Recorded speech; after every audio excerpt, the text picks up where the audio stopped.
you mentioned, I am a social activist. Social? Yes. You mentioned something about Israel ambiguity of having nuclear weapons. And Iran is on the verge of that capability. But Iran says, still refutes that they are not heading towards nuclear weaponization. It is a peaceful use, but it is being imposed by saying and propagated like that they are going forward. Although it is also true that peaceful use of nuclear technology and weaponization program has a very thin line. This is a true. We should not refute this way. So what do you have to say? Iran is a signatory of NPT, whereas Israel is not signatory of NPT. You said that NPT provisions were violated by Iran. So it is all, I think it is a well calculated propaganda unleashed by the new conservative elements, which really help and made possible attack in Iran. What happened in Iraq, we all know. It is really an attack by the new conservative perception. And they said that they came for against nuclear weapons of mass destruction. They did not find. Then they stated that they wanted to replace dictatorship. I am just saying that this perception is really very, very dangerous. Do you think, I have a question, you mentioned and you asserted already that it is a weapons of deterrence. Do you think people say, who are analysts, say it is not a weapon of deterrence, it leads towards more proliferation? Because in our country, the Kargil war took place because when Pakistan got parity in military terms, Pakistan was lagging far behind in conventional weapons program. But the moment they got, and this nuclear program started in 98 and 99 war took place. So what do you have to say? It really catapults and it really prods others to have such sort of weapons. So I don't think that it is a weapon of deterrence.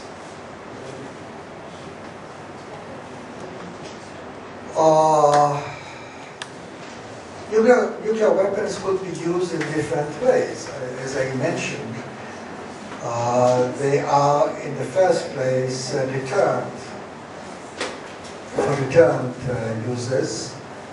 They could also be used for coercion, political coercion. The lessons of the nuclear era, let's talk about the overall lessons, have been that when nuclear weapons were used for political coercion, they usually failed. I mean, the political coercion failed. Because primarily, nuclear weapons are useful, have any use only for deterrence. When there is an attempt to use them in a different, such a not on battlefield, but in a different way, the use doesn't work. I mean, states are not ready to give up major national interests because another power comes and say, if you don't give them up, we'll attack you with nuclear weapons. It doesn't work this way. So they are primarily weapons of mass destruction, primarily weapons of deterrence. Now, nevertheless, states that have a nuclear weapon capability might try to use them in a coercive way. And it did happen. They fail when they do it, but they are trying to do it. And when they are trying to do it, they cause unstable relationships. And they might cause even military interactions and confrontation. So on the one hand, the lesson of history is that such uses usually fail, but that such uses are being pursued sometimes. And in the case of Iran, my analysis is, and this is the analysis of Iranian neighbors, is that they are probably will be used for coercive purposes as well. The second point has to do with the neoconservative role in the United States. I'm not a sympathizer of the neoconservatives in the United States. I have a very different political persuasion and so on. But I think overall the position vis-a-vis nuclear weapons in the hands of Iran is not a neoconservative approach. It is, I think, shared by all the elements within the American political establishment, from the more liberals to the more extreme. And it partly is related to what I would think is the question of further proliferation in the world. Now, I know in India there are some differences of opinion about proliferation, the NPT and so on, but it seems to me that further proliferation in the world is very dangerous. It might lead to an anarchical situation, anarchy in the international system. If Iran goes nuclear, possibly other Middle Eastern countries might go nuclear, and this might have a chain reaction throughout the international system. So my concern about Iranian nuclearization has to do also with that. And this has nothing to do with neoconservative approaches. It has much more to do with an assessment of a more stable world or a less stable world. I'm talking in sort of wide formalization and conceptualization, but I think this is the case. If you have greater proliferation in the world, if you have more states with nuclear weapons, the danger of nuclear clashes and confrontations increases ultimately. And we might have nuclear wars here and there and so on. So this is an additional concern that I have about an Iranian nuclearization. Thank you. Before we take the next question, I wonder if you could comment also, sir, on his statement that the enrichment activity could also be for peaceful nuclear work. Sorry.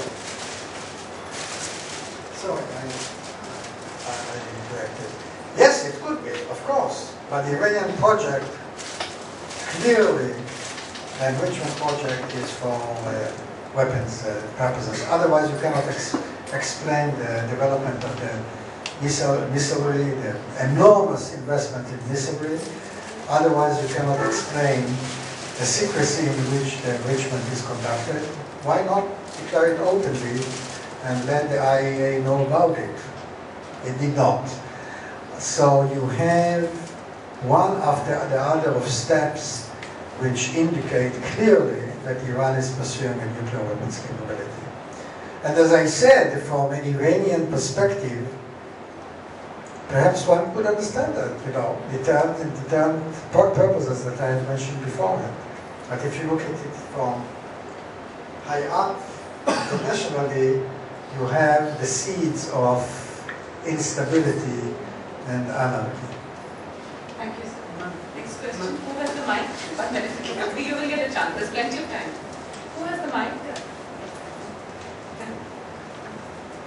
Lattesh Parulekar, Assistant Professor of International Relations from Goa. Professor Evron, at the outset, let me just say that you've given us a very incisive account today. I have two specific questions. The first is with regard to this whole notion of what you basically made, the point you made about the Obama administration's approach to Iran as having two pillars. That's diplomacy and sanctions. Now, if I deciphered you right, the sense I got was that probably you were giving it some kind of a salutary notion. Now, my whole thing is, with all due respects to you, I would like to disagree.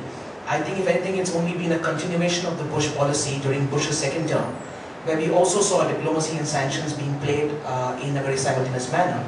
If anything, in the last 2 years, and I don't want to be unfair here because Bush had 8 years to see his policy evolve, and Obama's only had 2.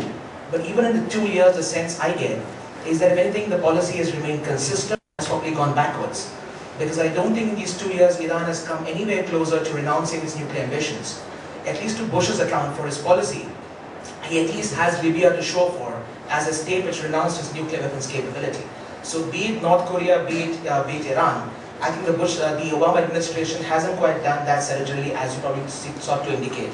The best indication also being the way the Obama administration reacted to the whole Turkish and Brazilian initiative to try and intercede between the two parties. This is the first question. And the second question is just to try and draw your attention to certain isolated reports which have appeared over the last few months, that there is some kind of back-channel negotiations, call it dialogue, call it informal diplomacy, that's been going on between Iran and Israel. It's not novel to see this happen if it is happening. It's happened between the US and the Soviet Union during the Cold War. It's happened between India and Pakistan. It happens between the worst of adversaries. So how will you react to these reports? Is there any truth in this? that there could be some kind of mechanism being worked out behind the scenes, notwithstanding the political temperature that continues to exist, that tries to find some kind of de-escalatory mechanism to keep tensions regulated? Thank you, sir. First of all, about Obama and Bush comparison. I think there is a difference, and there is a major difference. If we look at the history of the negotiations between the European powers and the United States and Iran during the Bush administration, let me start.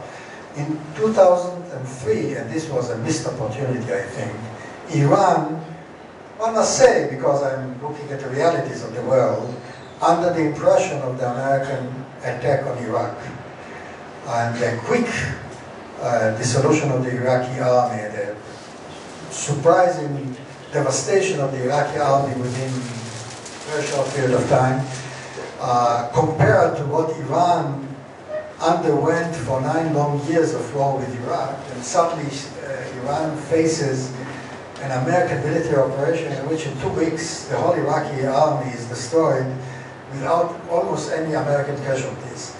So under this impression, Iran sent a message, a signal, not only a signal, a formal letter to the United States asking for a political dialogue between the United States and Iran. And I think the Bush administration, and here I criticize the Bush administration, in a very short-sighted way, sort of pushed it aside.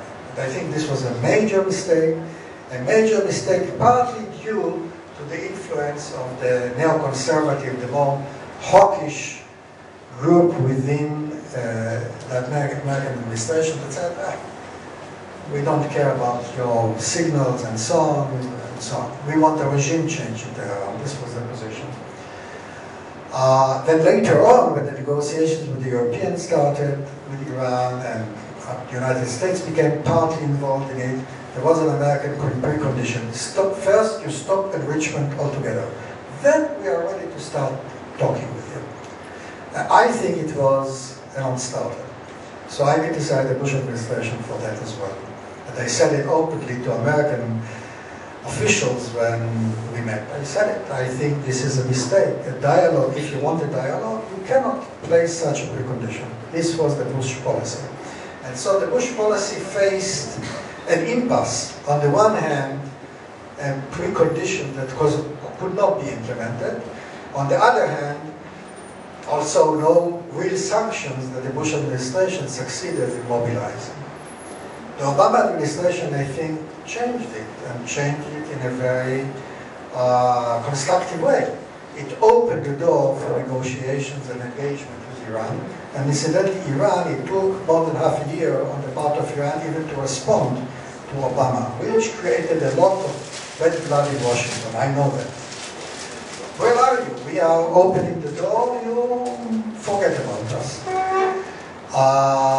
So eventually a dialogue started. There was the Vienna Agreement and so on, which Iran then retreated from the Vienna Agreement. So I think the Obama administration started with engagement and with a positive approach.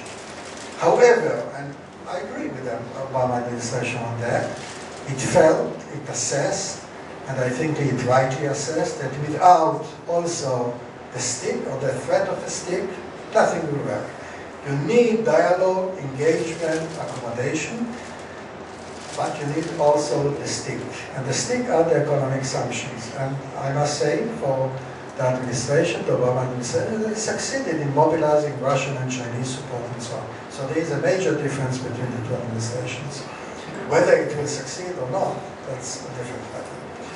So that's as far. There's similarly about the Turkish intervention, which was an interesting diplomatic intervention.